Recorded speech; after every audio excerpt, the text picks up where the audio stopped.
अस्सलाम वालेकुम जी, welcome back. कैसे हैं जी आप सब? उम्मीद है आप सब बिल्कुल ठीक ठाक होंगे। मैं भी अल्हम्दुलिल्लाह, अल्लाह का शुक्र है जी, बिल्कुल ठीक ठाक हूँ। तो जी गुड मॉर्निंग। मॉर्निंग के बाद का टाइम है। यहाँ पे सबको मैंने नाश्ता वगैरह करवा दिया था और बस मेरी चाय जो है वो पीने वाली रह गई थी। तो मैंने कहा चलें जी व्लॉग का स्टार्ट कर देते हैं। मोबाइल मैंने चार्जिंग पे लगाया हुआ था क्योंकि मोबाइल की चार्जिंग नहीं थी, नहीं तो व्लॉग मैं पहले ही स्टार्ट कर देती। तो बस इसी वजह से थोड़ा सा लेट हो गया, नाश्ता मैंने आपके साथ शेयर नहीं किया। तो खैर मैंने कहा बाकी की रूटीन जो है ना वो आपके साथ शेयर कर देते हैं। और चाय पीने के बाद ही किचन में आ गए हैं क्योंकि गैस आ जाती है 12 बजे, फिर फटाफट जो है ना सारे काम जो है ना चल रहे होते हैं साथ साथ।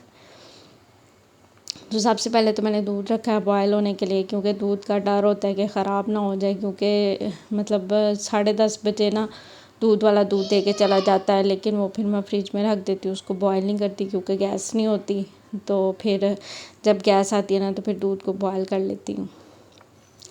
तो बस जी यहाँ पर दूध को बॉयल किया और हंडिया भी मैंने बनने के लिए रख दी है। और हंडिया में आज क्या बनेगा? हंडिया में बनेगा जी शिमला मिर्च कीमा। और कीमे को मैंने वेट लगा दिया था और मैंने कहा चलें इसको तो मैं वेट लगाऊं जब तक ये कुक होगा। प्याज और टमाटर वगैरह डाल के मैंने वेट लगा दिया था। और बड़ा मतलब दिल चाह रहा था, हस्बैंड को मैंने कहा कि शिमला मिर्च ले आएँ, शिमला मिर्च कीमा बनाते हैं, क्योंकि शिमला मिर्च वैसे हमारे घर में कोई भी नहीं खाता है। इसको कीमे में पकेगी तो फिर ये कि हस्बैंड बड़े शौक़ से खा लेते हैं। बच्चे तो खाते ही नहीं हैं कीमे में बने या साथ ही बने। तो इसलिए मैंने कहा चलें कीमा है तो शिमला मिर्च ले आएँ, तो शिमला मिर्च कीमा बना लेते हैं। तो बस यही है जी, समझ ही नहीं आती कि ये क्या बनाएं क्या बनाएं रोज़ाना जो है ना सोचना पड़ता बड़ा ज़्यादा कि हाँ आज क्या बनाएं। तो बस ऐसे ही दिल चाह रहा था, मैंने कहा चलें ये बना लेते। कीमा जो पड़ा हुआ है तो फिर चलो आलू कीमा भी बनाना है तो शिमला मिर्च कीमा बना लेते हैं। तो बच्चे तो राज़ी तो नहीं होंगे लेकिन चलो हस्बैंड तो राज़ी होंगे ना। तो बड़े मज़े की बनती है, अगर आपने सही ज़रा स्पाइसी करके बनाई हो तो बड़ी मज़े की बनती है। तो खैर हस्बैंड मेरे तो शिमला मिर्च कीमा जो है ना बड़े शौक़ से खाते हैं। तो यहाँ पर जी कीमा शिमला मिर्च मैंने वॉश कर ली थी अच्छी तरह से, और अब इसको मैं थोड़ा ब्रीक ब्रीक काट लूँगी, क्योंकि मैं ज़रा मोटी मोटी नहीं काटती, क्योंकि मोटी मोटी मुझे खुद ही अच्छी नहीं लगती। इस तरह ब्रीक ब्रीक जो है ना मैं जूलियंस जो है ना इसके काट लेती हूँ, क्योंकि मुझे भी ब्रीक ब्रीक का ही मज़ा आता है, मोटी का मुझे मज़ा नहीं आता। तो इसलिए जो है ना मैं ब्रीक ब्रीक इसको काट रही हूँ।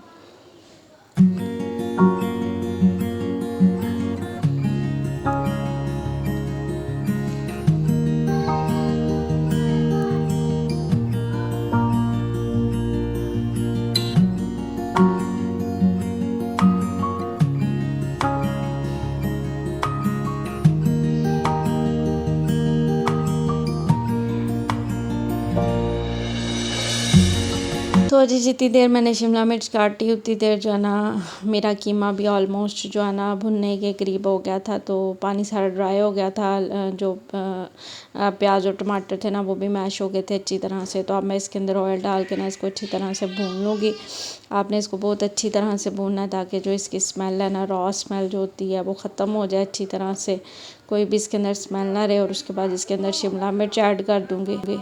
तो जी शिमला मिर्च ऐड करने के बाद आपने इसको कीमे के साथ अच्छी तरह से फ्राई कर लेना है, और फ्राई करने के बाद आपने इसको हल्की आंच पे दम पे पकने के लिए रख देना है। और जी यहाँ पर मेरी हंडिया हो गई है डन। और उसके बाद मैंने कोई व्लॉग नहीं बनाया क्योंकि मेरी तबीयत हो गई थी काफ़ी सख्त वाली ख़राब, फुल नज़ला ज़ुकाम हो गया और बुखार चढ़ गया मुझे। अचानक से मेरी इतनी ज़्यादा तबीयत ख़राब हो गई, मुझे तो कुछ समझ नहीं आ रही थी। वैसे मतलब नज़ला मुझे लगा हुआ था लेकिन इतना सवेयर नहीं था कि मुझे पता नहीं था कि मेरी इतनी ज़्यादा तबीयत ख़राब हो जाए। अचानक से हंडिया बनाते बनाते इतना सख्त वायरल सा और ऐसे नज़ला ज़ुकाम और छींकें इतनी ज़्यादा, और साथ मुझे बुखार हो गया। तो मुझे मतलब पता नहीं था चला कि पता नहीं क्यों मेरी बॉडी काफ़ी ज़्यादा पेन कर रही है। तो मैंने ऐसे ही थर्मामीटर लगा के ना मैंने चेक किया, मैंने कहा चले मैं चेक करती हूँ कि पता नहीं क्यों इस तरह से हो रहा है। तो वही बात हुई, मैंने जैसे ही थर्मामीटर लगाया तो वो 100 हो गया। तो मैंने कहा ये क्या हो गया ये तो मुझे बुखार हो गया। तो बस इसी वजह से फिर मैं कोई व्लॉग जो है ना कंटिन्यू नहीं कर पाई। तो इसके बाद जो है ना ये व्लॉग है नेक्स्ट डे का, नेक्स्ट मॉर्निंग का, यानी कि यहाँ पर मैं जो है ना अपना नाश्ता बना के रेडी कर रही हूँ। और नाश्ते में आज मैं बना रही हूँ अपने लिए नमक वाला मज़ेदार सा चोरस पराठा।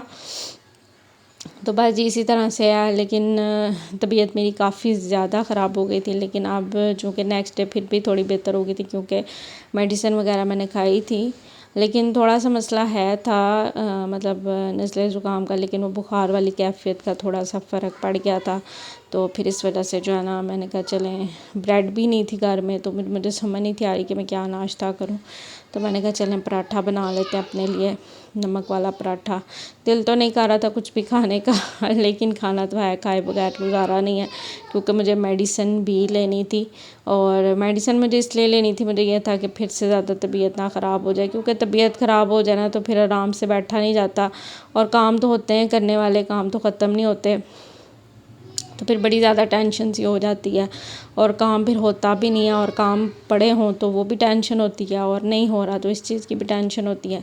इसलिए मुझे ये था कि चलो मतलब मैं मेडिसिन वगैरह प्रॉपर ले लेती हूँ, ताकि जो है ना मेरी तबीयत जो है ना बेहतर से बेहतर हो जाए। तो बस जी नाश्ता जैसे कि चूँकि लेट उठे हैं, तो नाश्ता सिलेंडर पे सबको मैंने बना के दे दिया था। लास्ट पे मेरी बारी आती है बनाने की, क्योंकि मुझे रिलैक्स होकर नाश्ता करना अच्छा लगता है। तो मतलब सब मेरे सर पे खड़े हों, ये दे दें ये दे दें, तो मैं सारे काम कंप्लीट करके ना फिर अपना नाश्ता बनाती हूँ। तो खैर खाने की भी मैंने साथ साथ तैयारी करनी थी। नाश्ता करने के बाद फिर मैं आ गई हूँ किचन में। रात को मैंने वाइट चने जो है ना भिगो दिए थे, और वाइट चने मैंने क्यों भिगोए थे, क्योंकि मुझे ये बॉयल करने थे। बॉयल करके मैंने इसके पैकेट्स बना के रखने थे, क्योंकि फ्रीज़र में जो है ना बॉयल चने ख़त्म हुए हुए थे, और समझ ही नहीं थी आ रही कि क्या मैं बनाऊँ। तो मैंने हस्बैंड से मंगवा लिए थे। और चने वैसे तो नहीं मैं बनाऊँगी, चनों का बनाऊँगी पुलाव मज़ेदार सा, तो फिर मैंने ज़्यादा चने मंगवा लिए। मैंने कहा आप ले आएँ, और ये कि मैं बॉयल करके फिर रख दूँगी, फिर जब भी दिल करे ना बस इंसान आराम से निकालता और बना लेता है। तो बस इसीलिए फिर मैंने कहा चलें चने मंगवा लेते हैं। तो सिंपल खड़े मसाले थोड़े से डाल के, थोड़ा सा नमक वगैरह डाल के मैं इसको बॉयल कर लूँगी। थोड़ा सा ऑयल भी डालूँगी, ताकि जो इसकी भाप है ना वो बाहर ना निकले, और ये अच्छे से बॉयल हो जाए। क्योंकि मुझे मतलब ऐसे खड़े खड़े चने जो होते हैं ना, मतलब जो थोड़े से हार्ड होते हैं, उस तरह के चने मुझे अच्छे नहीं लगते, पता नहीं क्यों। कुछ लोगों को थोड़े सारे जो है ना खड़े खड़े कह सकते हैं, थोड़े से हार्ड चने अच्छे लगते हैं, लेकिन सबकी अपनी अपनी चॉइस है। मुझे तो बिल्कुल वो सॉफ्ट, मतलब जो आराम से टूट जाए, बिल्कुल ये नहीं कि ऐसे गतावा सा बना हो, ऐसे नहीं, लेकिन ये कि जो आराम से नरम हो और टूट जाए ना, तो मुझे इस तरह के अच्छे लगते हैं। तो बस जी ऑयल इसके अंदर ऐड करूँगी, और इसको लगा दूँगी जी वेट। वैसे तो मैं वैसे भी बना सकती थी, लेकिन एज़ यूजुअल आपको पता है कि गैस का कोई पता नहीं है, और इसको आधा घंटा लगे घंटा लगे, क्योंकि सारे चनों का हिसाब जो है ना डिफरेंट होता है। तो फिर इस वजह से मैंने जो है ना वो क्या रिस्क नहीं लिया, मैंने कहा गैस ना चली जाए, तो मैंने ये काम किया। तो बस जी अब मैं बना लूँगी जी पुलाव, और चने मेरे डन हो गए थे। और पुलाव सिंपल तरीके से ही बना के रेडी करूँगी, जिस तरह से बनाते हैं। प्याज को कर लेंगे गोल्डन ब्राउन, और उसके बाद इसके अंदर ऐड करेंगे टमाटर और हरी मिर्चों का पेस्ट, जो कि मैंने बना के रेडी कर लिया है। अगेन मैं बता रही हूँ कि टमाटर मैं इसलिए ग्राइंड करके रेडी करती हूँ, ऐड करती हूँ, क्योंकि मतलब खाते नहीं हैं। मतलब अगर साबुत नज़र आ जाए या मुंह में आ जाए तो खाते नहीं हैं, तो इसलिए जो ना मैं पेस्ट बना के ऐड करती हूँ। क्या फ़ायदा, जब खाते नहीं हैं तो उनको अच्छे नहीं लगते, तो फिर क्या फ़ायदा इस तरह के खाने का, जब कोई खुश होकर ना खाए। तो इस वजह से जो है ना मैं पेस्ट बना के रेडी करती हूँ, तो फिर सारे खुश होकर खा लेते हैं। इवन कि ये जो आपको काली मिर्च अंदर नज़र आ रही है ना, ये भी पसंद नहीं करते, या दालचीनी का टुकड़ा भी। तो खड़े गरम मसाले मैं कम ही ऐड करती हूँ, ज़्यादा मैं ऐड नहीं करती। जिसमें ज़्यादा ज़रूरत होती है ना बस उसी में ज़्यादा ऐड करती, वरना नहीं मैं ऐड करती।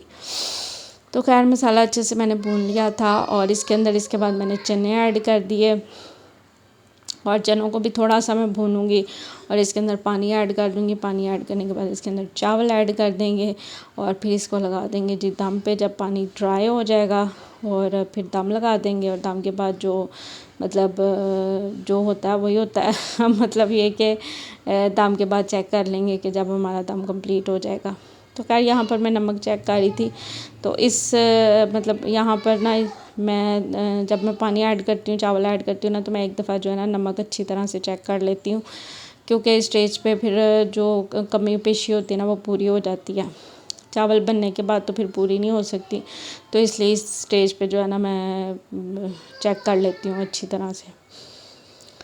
तो बस जी चावल दम पे लगाने के बाद जो मेरा नेक्स्ट काम था वो था बर्तन धोने का, क्योंकि बर्तन काफ़ी ज़्यादा इकट्ठे हो गए थे और मैंने जो है ना बर्तन वॉश नहीं किए, क्योंकि बस मैं स्पीड काम में लगी हुई थी। मुझे ये था कि गैस ना चली जाए, और गैस जो है ना चली जाए तो बस फिर कोई काम नहीं होता। और सिलेंडर पे काम करने का सीरियसली मज़ा नहीं आता। सिलेंडर पे उस तरह से काम होता ही नहीं जिस तरह से आप उसको करना चाहते होते हैं, जिस तरह से होना चाहिए उस तरह से नहीं होता। तो मुझे सिलेंडर पे काम करने का मज़ा ही नहीं आता। इतना स्लो काम होता है, इतना स्लो के मतलब मैं मेंटली थक जाती हूँ कि ओहो ये क्या अब एक काम। लेकिन फिर भी जो है ना जितना मर्ज़ी आप कर लो, लेकिन कुछ ना कुछ काम फिर भी आपको सिलेंडर पे करना ही पड़ता है, क्योंकि गैस वालों की मर्ज़ी होती है। तो नाश्ता जैसे सिलेंडर पे बनता है तो यकीन करें मुझे 1 घंटा लग जाता है नाश्ता बनाने में। पहले बारी बारी सबका नाश्ता बनता है, फिर चाय बनती है, फिर मेरा अपना नाश्ता बनता है, और फिर मैं कहीं जा के जो है ना फिर कहीं जा के मैं अपना नाश्ता बनाती हूँ और इंजॉय करती हूँ। तो बस इसी तरह से है। इसलिए मुझे ना सिलेंडर पे काम जो है ना करना बहुत टफ़ लगता है, बहुत मुश्किल लगता है, बड़ी आवाज़ारी सी लगती है। लेकिन अगर आप उसी तरह चूल्हे पे कर रहे हो ना, तो मैं तीनों चूल्हे एट अ टाइम यूज़ कर रही होती हूँ। चाय बनने के लिए रख देती हूँ, अंडे बन रहे होते हैं, पराठे बन रहे हो, जिसने पराठा खाना पराठे बन रहे हैं, और 15-20 मिनट में जो है ना मेरा नाश्ता रेडी हो जाता है सबका, या ज़्यादा से ज़्यादा आधा घंटा लग जाता है। लेकिन सिलेंडर पे तो बहुत ज़्यादा टाइम लग जाता है, इसलिए जो है ना मुझे बड़ी चिढ़ चढ़ती है सिलेंडर पे काम करने से। तो खैर जी उसके बाद जी बर्तन मैंने वॉश कर लिए थे। अब यहाँ पर मैं बना लूँगी जी सैलड। आजकल सैलड का शौक़ चढ़ा हुआ, नींबू डाल के प्याज डाल के मज़ेदार सा जो है ना सैलड मैं रेडी करती हूँ। सारे बड़े शौक़ से खा लेते हैं। टमाटर, हालांकि मेरा दिल करता है कि मैं टमाटर ऐड करूँ, लेकिन मैं टमाटर नहीं ऐड करती। मैंने कहा बच्चों ने फिर नहीं खाने, तो फिर क्या फ़ायदा है ऐसी चीज़ ऐड करने का जो बच्चों ने नहीं खानी। इसलिए जो है ना मैं टमाटर नहीं ऐड करती, लेकिन प्याज और खीरे के साथ मैं बड़ा मज़े का सैलड बनाती हूँ। नींबू डाल के, काली मिर्च और नमक डाल के ना बड़ा अच्छा सैलड बन जाता है। मतलब चावलों के साथ भी अच्छा लगता है, रोटी के साथ भी अच्छा लगता है। आप जिस तरह मर्ज़ी इसको एंजॉय कर सकते हैं। तो खैर जी इसके साथ ही जो है ना मैं चलती हूँ। मुझे अपनी दुआओं में याद रखिएगा। वीडियो का मैं एंड करती हूँ, और वीडियो ज़रूर देखा करें। जो वीडियोस देखते हैं वो चैनल को भी सब्सक्राइब ज़रूर किया करें, मुझे बड़ा अच्छा लगता है, और लाइक भी कर दिया करें। वीडियो अच्छी लगे तो please like share and subscribe my channel. Thank you so much for watching जी। Take care. अल्लाह हाफिज़।